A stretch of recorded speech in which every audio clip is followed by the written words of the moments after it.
Bonjour à tous et bienvenue sur Cameroun Info 237, votre chaîne préférée pour décrypter l'actualité au cœur du continent. Je suis ravi de vous retrouver pour ce nouveau numéro exceptionnel. Aujourd'hui, nous plongeons dans les coulisses du Palais de l'Unité. Nous allons parler d'un événement qui secoue la diplomatie camerounaise, les échanges musclés qui auraient eu lieu entre un émissaire spécial de Donald Trump et le chef de l'État, Paul Biya. Pourquoi une telle tension? Quelles sont les conséquences directes sur votre quotidien, du prix du sac de riz à l'avenir de nos jeunes? On vous explique tout en détail, avec des exemples concrets de la vie au pays. Mais avant de commencer, chers abonnés, n'oubliez pas de nous donner un petit pouce bleu juste en bas pour encourager notre travail. Et si vous n'êtes pas encore de la famille, abonnez-vous dès maintenant et activez la cloche pour rester scotché à toutes nos prochaines mises à jour. Si vous êtes prêts, on commence tout de suite. Yaoundé. L'air est lourd ce matin sur les collines de Yaoundé. Alors que le brouillard de la saison sèche peine à se dissiper sur le Palais de l'Unité, une onde de choc secoue les cercles feutrés du pouvoir camerounais. Selon des sources diplomatiques concordantes, une rencontre à huis clos entre un émissaire spécial de l'administration de Donald Trump et le président Paul Biya aurait tourné à l'orage. Loin des communiqués lisses de la CRTV évoquant une « coopération bilatérale fructueuse », les murs d'étoudis auraient résonné d'échanges d'une rare violence verbale.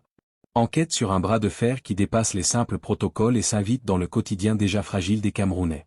Le duel des titans, une diplomatie sans gants. L'émissaire américain, dépêché par un Donald Trump réélu et fidèle à sa doctrine du America First, n'est pas venu pour les politesses d'usage.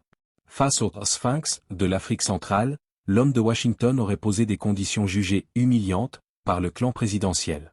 Le point de rupture, la Maison-Blanche exige des garanties claires sur la transition politique et la gestion de la crise en zone anglophone, le NOZO.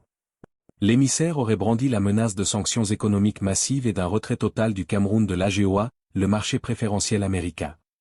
La réaction de Paul Biya, fidèle à sa stature, le chef de l'État camerounais aurait rappelé la souveraineté du Cameroun, refusant de se laisser dicter son agenda. Le Cameroun n'est pas une province de l'Amérique, aurait-il glissé dans un souffle glacial, déclenchant une réplique cinglante de son interlocuteur. Note de la rédaction, ce n'est plus de la diplomatie, c'est une partie de poker menteur où chaque mot pèse des milliards de francs CFA. Pendant ce temps, au quartier, la réalité du terrain. Si dans les salons climatisés d'Etoudi on se dispute sur la souveraineté, au marché de Mvogembeyi ou dans les rues poussiéreuses de Douala, ces tensions ont une odeur bien particulière, celle de l'incertitude. Pour le Camerounais moyen, ces échanges musclés ne sont pas des abstractions. Voici comment cela impacte la vie réelle. Le prix du pain et du ciment, chaque fois que Washington fronce les sourcils, les marchés financiers tressautent. On observe déjà une spéculation sur les produits d'importation. À Bafoussam, le prix des matériaux de construction commence à grimper, car les importateurs craignent un durcissement des taxes ou un blocus diplomatique. L'angoisse de la jeunesse. Dans les cybercafés de Yaoundé 2, SOA, les étudiants qui rêvaient de bourses américaines ou de visas pour la Silicon Valley voient leurs espoirs s'amincir. Si ça chauffe entre Trump et notre président, c'est nous les petits qui allons payer les pots cassés au consulat, s'inquiète Junior, étudiant en master. Pourquoi Trump change-t-il la donne? Contrairement à l'administration précédente, l'équipe de Trump version 2025 à 2026 ne s'embarrasse pas de nuances. Elle veut des résultats.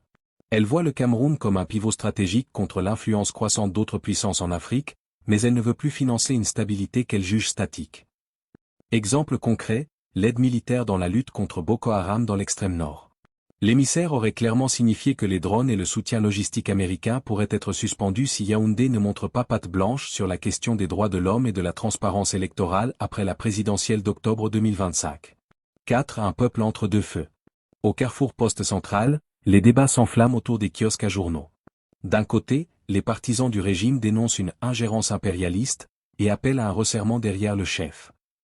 De l'autre, une partie de la société civile voit dans la pression de Trump une opportunité unique de faire bouger les lignes. On veut juste que la vie baisse, crie une maman tenant ses sacs de victuailles. Pour elle, que Trump crie sur Biya ou l'inverse ne change rien au fait que le kilo de viande est devenu un luxe.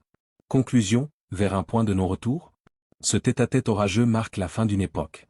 Celle où le Cameroun pouvait jouer la montre. Aujourd'hui, face à une Amérique imprévisible et une tension sociale interne palpable, le pouvoir de Yaoundé est au pied du mur. Le grand dialogue tant vanté semble désormais se jouer non pas à Yaoundé, mais sur l'axe diplomatique Washington-Etoudi. Reste à savoir qui, du Sphinx ou de l'oncle Sam, clignera des yeux le premier.